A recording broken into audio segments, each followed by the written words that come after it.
Baiklah, saya di sini akan melanjutkan pembahasan teman saya sebelumnya. Saya akan membahas tentang media proyeksi.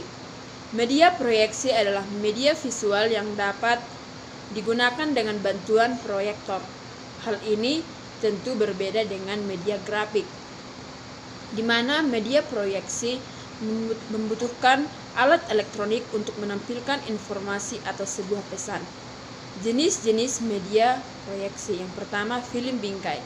Film bingkai adalah film transparan yang berukuran 35 mm sebagai suatu program.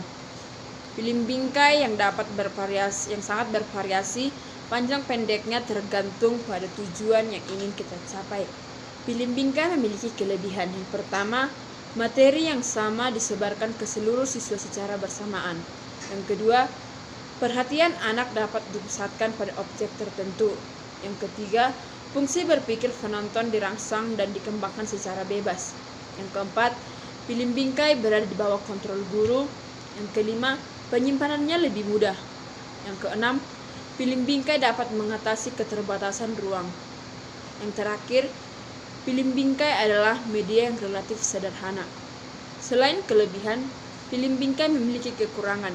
Yang pertama, karena bersifat bebas, maka film bingkai lebih mudah hilang. Yang kedua, hanya mampu menyajikan objek-objek secara diam. Dan yang terakhir, memerlukan ruang yang gelap. Jenis-jenis media proyeksi yang kedua adalah proyeksi transparasi atau proyektor transparasi. Atau media transparasi adalah media visual proyeksi yang dibuat di atas bahan transparan. Sebagai perangkat lunak, bahan transparan yang berisi pesan-pesan memerlukan alat proyeksi yang dinamakan overhead proyektor. Produk proyeksi transparan memiliki kelebihan. Yang pertama, pantulan proyeksi gambar dapat terlihat jelas pada ruangan yang terang. Yang kedua, dapat menjangkau kelompok yang besar. Yang ketiga, guru selalu dapat bertatap muka dengan siswa karena OHP yang diletakkan di depan kelas.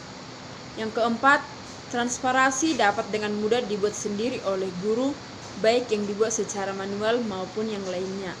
Yang kelima, memiliki kemampuan untuk menampilkan warna. Dan yang terakhir, dapat disimpan dan digunakan berulang kali. Dan memiliki kekurangan. Yang pertama, fasilitas OHP harus tersedia. Yang kedua, listrik pada ruangan atau lokasi harus tersedia.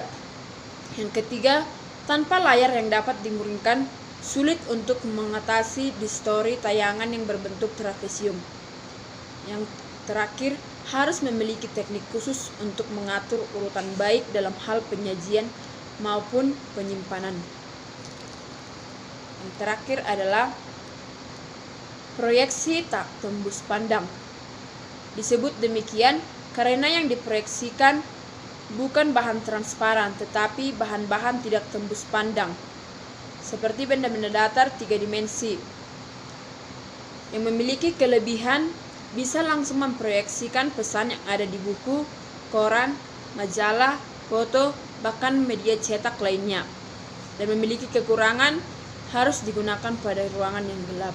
Baiklah, demikian hasil penjelasan singkat saya tentang media proyeksi. Jika ada kesalahan, saya minta maaf, dan pembahasan selanjutnya akan dilanjutkan oleh teman saya. Terima kasih.